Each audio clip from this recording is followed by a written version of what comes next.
Apesar dos esforços diplomáticos em curso, novos ataques noturnos russos a território ucraniano fazem 2 mortos e mais de 30 feridos. Ataque israelita ao hospital de Khan Yunis faz pelo menos 19 mortos. Entre as vítimas estão 4 jornalistas. ONGs alertam que acordo comercial entre a União Europeia e os Estados Unidos poderá ter consequências para a segurança rodoviária na Europa. Atleta russo desapareceu no domingo durante uma das maiores provas de natação de águas abertas no Bósforo, em Istambul.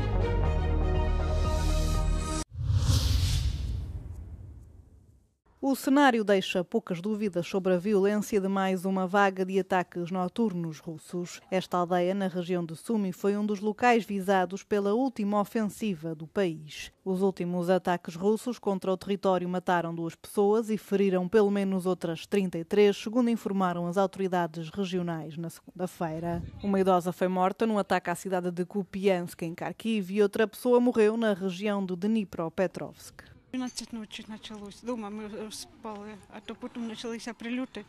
І от у нас задній двір. Якраз пряме попадання. І зразу криша зайнялася, вікна полетіли, ми двері повиривали, ми єлі вискочили. Телефон згорів, паспорт згорів, документи, все в хаті вигоріли. Абсолютно все, не залишилося нічого.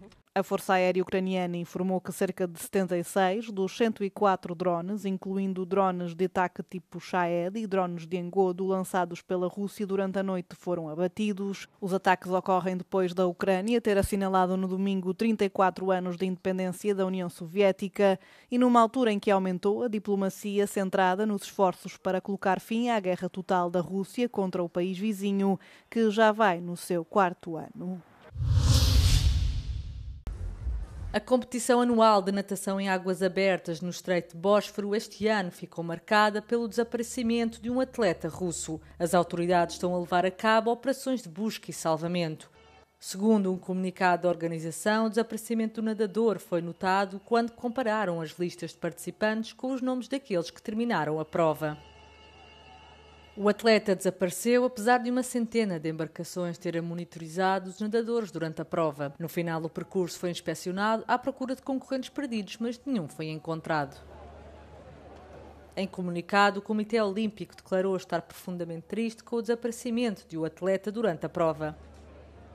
Mais de 2.800 nadadores participaram na competição de domingo de manhã na Turquia e enfrentaram fortes correntes e ondas agitadas numa das principais provas de águas abertas do mundo, em que o objetivo é completar 6,5 km que vão desde a costa asiática de Istambul até ao lado europeu.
Pelo menos 20 pessoas morreram após um ataque israelita ao Hospital Nasser, na cidade de Khan Yunis, no sul da faixa de Gaza. 2 mísseis atingiram a unidade hospitalar. Entre os mortos estão jornalistas e profissionais de comunicação social de meios como a Al Jazeera, a Associated Press, a Reuters e a NBC. A Associated Press confirmou que uma das suas freelancers, Mariam Daga, de 33 anos, foi morta no ataque. A jornalista trabalhava para a agência de notícias norte-americana, cobrindo as últimas notícias no terreno desde que Israel lançou a ofensiva há 22 meses. A Al Jazeera confirmou a morte do seu jornalista Mohamed Salama. Este é mais um golpe para a emissora sediada em Doha, que perdeu o seu correspondente Anas Al-Sharif há poucas semanas. A Reuters informou que o operador de câmara Ossam Al-Mashri morreu no ataque. Também a morte de Moaz Abu Taha, jornalista da NBC, foi confirmada. De recordar que Israel proibiu jornalistas internacionais de entrarem no território para cobrir a guerra, os órgãos de comunicação social dependem em grande parte de jornalistas palestinianos presentes no enclave para dar conta das últimas informações. A guerra entre Israel e o Hamas tem sido um dos conflitos mais sangrentos de sempre para a classe. O Comitê para a Proteção dos Jornalistas afirma que até agora pelo menos 192 profissionais palestinianos foram mortos.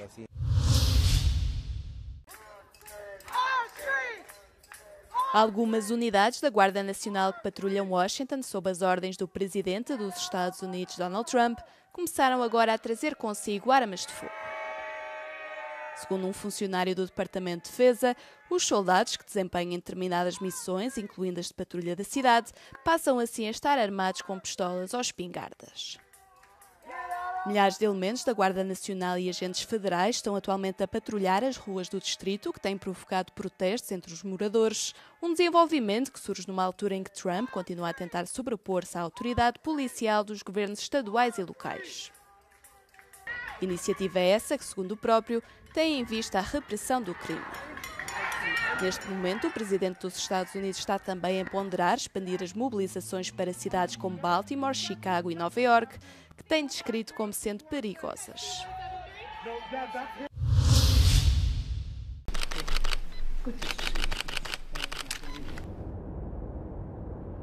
O acordo comercial entre a União Europeia e os Estados Unidos poderá ter consequências para a segurança rodoviária na Europa, segundo várias organizações não governamentais.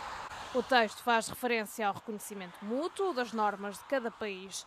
No entanto, as associações recordam que as normas de segurança são muito diferentes entre os automóveis europeus e norte-americanos. We've now got technologies like automated emergency braking, we have pedestrian protection tests, we have lane keeping assistance systems. Those are just 3 examples of technologies which are mandatory in Europe and not mandatory in the US. Com este acordo comercial, Washington espera exportar mais veículos de acordo com as normas norte-americanas para a Europa. A outra preocupação das ONG é o efeito que este compromisso terá nos construtores europeus.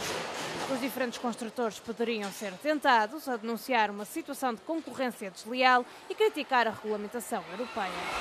All the other manufacturers, the Japanese, the Chinese, the Koreans, and the other European manufacturers who produce in Europe will be saying, well, if they have to meet only the US standard and we have to meet the European standard, it's not going to be fair. There's going to be unfair competition and then there'll just be huge pressure to level down Europe's own standards. Além destas preocupações, as associações salientam que nas últimas décadas os acidentes rodoviários aumentaram nos Estados Unidos, enquanto que, pelo contrário, diminuíram na União Europeia.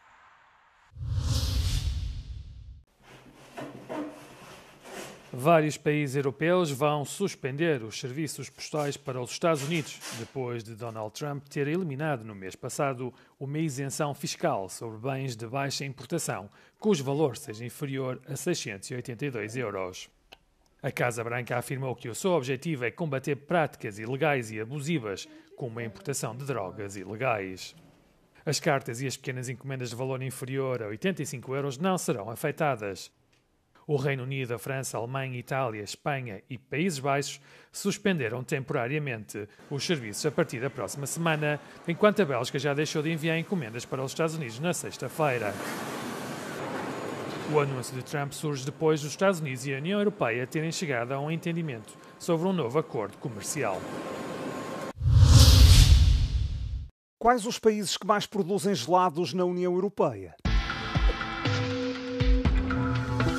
Com os termómetros a dispararem na Europa, aumentam as vendas de gelado e o Bloco Europeu tem muito deste produto. No ano passado, a produção de gelado entre os 27 aumentou 2% para 3,3 mil milhões de litros. Itália tem fama em todo o mundo pelo gelado artesanal, mas surpreendentemente não é o principal produtor destes doces refrescantes.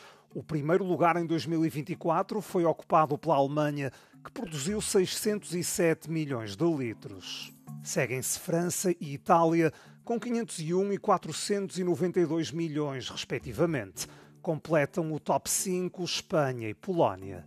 Entre os países que mais gelados fazem, a Polónia foi o único que aumentou a produção com uma subida de quase 1/3. França registrou a maior queda no lote dos 5 maiores produtores. A quantidade de gelado exportada para países fora da União Europeia subiu 1% desde 2023. Enquanto isso, as importações de fora do bloco também aumentaram em 1/4. Na União Europeia, a França foi o maior exportador de gelados, representou 1/5 das vendas. A seguir surgem Itália, com 42,6 milhões, os Países Baixos, com 31,9 milhões, a Alemanha, com 28,2 milhões e a Bélgica, que produziu 27 milhões de quilos de gelado.